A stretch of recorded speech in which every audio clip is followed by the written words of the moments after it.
সম্মানিত দর্শক শ্রোতা, পরম সৃষ্টিকর্তা যিনি অসীম দয়ালু, শুরু করছি তার নামে।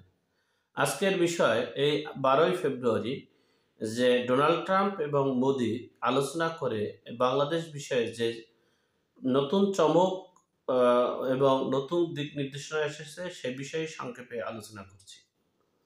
দেখেন, একটু আমরা পিছনে যাই। যখন শেখ হাসিনা 5ই আগস্টে বিপ্লবের এই আন্দোলনের মধ্যে, এই ষড়যন্ত্রের মধ্যে তিনি চলে গেছেন ভারতে। এই ভারতে যাওয়ার পর এই নভেম্বরে নির্বাচন হয়েছে মার্কিন যুক্তরাষ্ট্রের। সেই নির্বাচনে ডোনাল্ড ট্রাম্প বলেছেন বাংলাদেশে শেখ হাসিনার অবর্তমানে সংখ্যালঘুদের উপরে নির্যাতন নিপীড়ন হচ্ছে। এমনকি শেখ হাসিনার প্রধানমন্ত্রী হিসেবে অভিনন্দন পত্র তিনি গ্রহণ করেছেন। এর পরবর্তীতে তিনি বাংলাদেশের বিষয়ে তিনি মানে প্রত্যেকটা ডিপার্টমেন্ট ব্যাপারে তিনি খুব পদক্ষেপ নিয়েছেন। পরবর্তীতে তিনি এই যে পিটার হাস ছিল, যে আমাদের মার্কিন যুক্তরাষ্ট্রের এই যত দূতাবাস এবং যা কিছু গোয়েন্দা সংস্থা যা কিছু ছিল না কেন সবাইকে পদত্যাগ করিয়ে তার নিজের মতো করে সকলকে নিয়োগ দিয়েছে। এমনকি তার সবচেয়ে কাছের বন্ধু অর্থাৎ মার্কিন যুক্তরাষ্ট্রের পরে বাহিরে যদি কোনো রাষ্ট্র থাকে তাহলে সবচেয়ে কাছের বন্ধু হলো ভারত, নরেন্দ্র মোদী। সেই নরেন্দ্র মোদী আজকে মিটিংয়ে অ্যাটেন্ড হয়েছে, তার সাথে সৌজন্য সাক্ষাৎ এবং বাংলাদেশ বিষয় নিয়ে আলোচনা করবে এবং শেখ হাসিনাকে নিয়ে আলোচনা করবে। যাই হোক, ভারত মানে সব বিষয়ে অনল আছেন এবং মানে স্টেপ নিয়েছেন শেখ হাসিনার পক্ষে, এবং আস্তে আস্তে পর্যায়ক্রমে তিনি কিভাবে আগাবেন এবং কিভাবে পদক্ষেপ নেবেন সে ব্যাপারেই ডোনাল্ড ট্রাম্পের কাছে গিয়েছেন।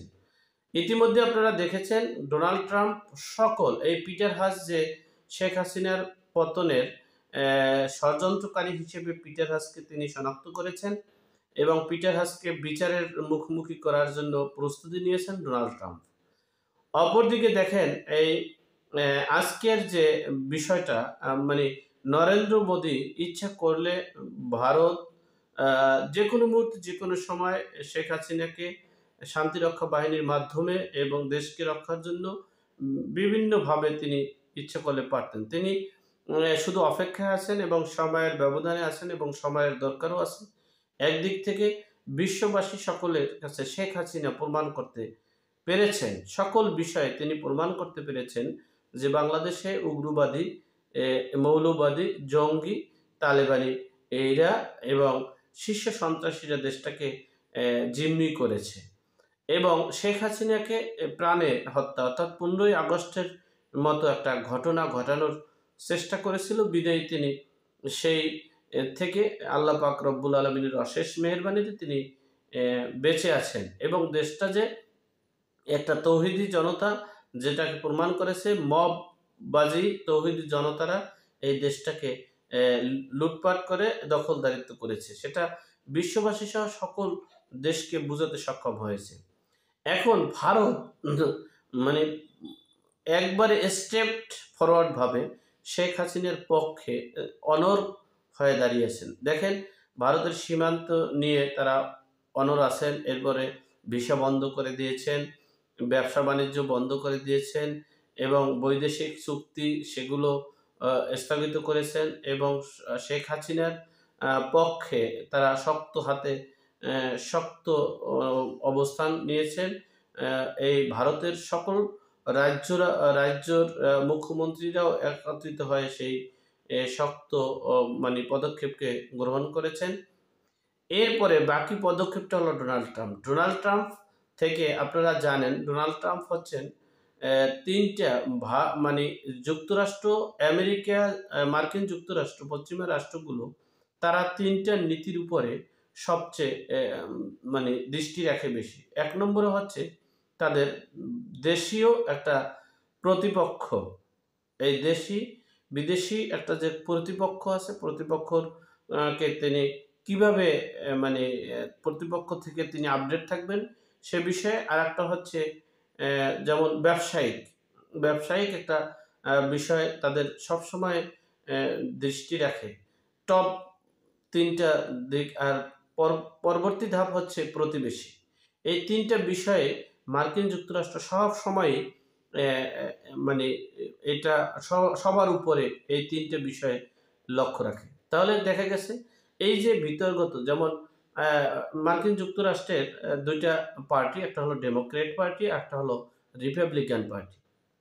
ডেমোক্র্যাট পার্টির যে প্রার্থী হিলারি ক্লিনটন তাকে অনেক অর্থ দিয়েছেন। সেখানে মানে তার তার দাতা সংস্থার সদস্য হিসেবে তিনি অনেক অর্থ দিয়েছেন ডক্টর মোহাম্মদ ইউনূস, এবং জো বাইডেনকে দিয়েছেন। জো বাইডেন এর হস্তক্ষেপে এই ডক্টর শেখ হাসিনার পতন হয়েছে। প্লাস এরপরে হচ্ছে এই যে আমাদের কমলা হ্যারিস যে নির্বাচন করেছে সেখানেও অনেক অর্থ, অনেক কিছু দিয়েছেন এই আমাদের ডক্টর ইউনূস।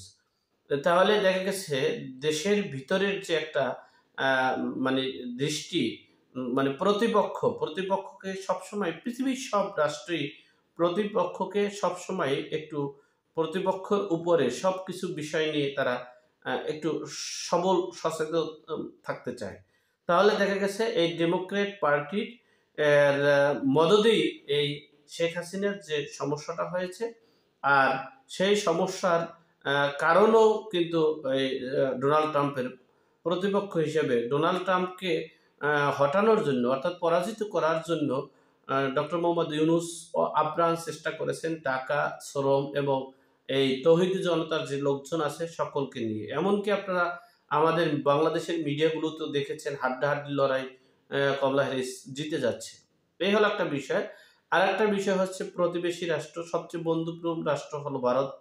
ভারতের সাথে তার একটা ভালো সম্পর্ক এবং সেখানে ব্যবসা-বাণিজ্য সবকিছু মিলিয়ে তারা আছে। যেহেতু ভারত শেখ হাসিনার পক্ষে একবারে শক্ত হাতে স্ট্রেট ফরওয়ার্ড ভাবে শক্ত হাতে ডিল করতেছে, সেহেতু ভারতকে এই অ্যা জো বাইডেনের প্রতিপক্ষ কিন্তু এই নরেন্দ্র মোদি। সেক্ষেত্রে জো বাইডেন আবার ডোনাল্ড ট্রাম্পের বন্ধু হলো নরেন্দ্র মোদি। সেহেতু প্রতিবেশী দেশ হিসেবেও ডোনাল্ড ট্রাম্প একটা ভালো অবস্থানে আছেন ব্যবসায়িক। যেহেতু তিনি ব্যবসার দিক থেকে সবচেয়ে মানে সবচেয়ে বড় দৃষ্টি রাখে। অ্যা এই আর সবচেয়ে বিশ্বের সকল রাষ্ট্র জানে ডোনাল্ড ট্রাম্প সবচেয়ে বড় হিসাব করে তার ব্যবসা। তো মানে বহির্বিশ্বের ভিতরে সবচেয়ে বড় ব্যবসা এবং বড় একটা অবস্থান এবং পরাশক্তি সেটা হলো ভারত। আপনারা ইতিমধ্যে জানেন মানে মার্কিন যুক্তরাষ্ট্রের সবচেয়ে ৫ টা যে প্রধান ডিপার্টমেন্ট আছে সেই ডিপার্টমেন্টের প্রধান হলো ভারত বংশের ভারতীয় বংশীয় এবং হিন্দু সম্প্রদায়ের নেতাকর্মীরা। আপনারা ইতিমধ্যেই দেখেছেন যে গোয়েন্দা সংস্থার প্রদান করেছে, এরপরে অর্থনীতির প্রদান করেছে, হ্যাঁ? তারপরে হলো এই পররাষ্ট্র মন্ত্রণালয় প্রদান করেছে। ৫ টা ডিপার্টমেন্টের প্রদান করেছে ভারতীয় বংশোদ্ভূত। এই এই ভারতের বংশের হিন্দুদেরকে তিনি অনেক প্রাধান্য দিয়েছেন। তাহলে দেখা গেছে এক নম্বরে হচ্ছে মানে দেশের ভিতরের যে প্রতিযোগিতা সেখানেও ডক্টর ইউনূস বিপক্ষে, ব্যবসায়িকের দিক থেকেও ডক্টর ইউনূস বিপক্ষে, এবং প্রতিনিধি মানে প্রতিবেশী হিসেবেও ডক্টর ইউনূস কিন্তু ফল্টে আছে। সেক্ষেত্রে এখন মানে ২ জনে একত্রিত হয়ে একটা কঠিন সিদ্ধান্ত নিয়েছে। সেই সিদ্ধান্তটা আমরা ১৩-১৪ তারিখের পর থেকেই আমরা হয়তোবা অনুভব করতে পারব। যাই হোক, আল্লাহ আমাদের সকলকে সঠিক জ্ঞান দান করার তৌফিক দান করুক। আমিন। আসসালামু আলাইকুম।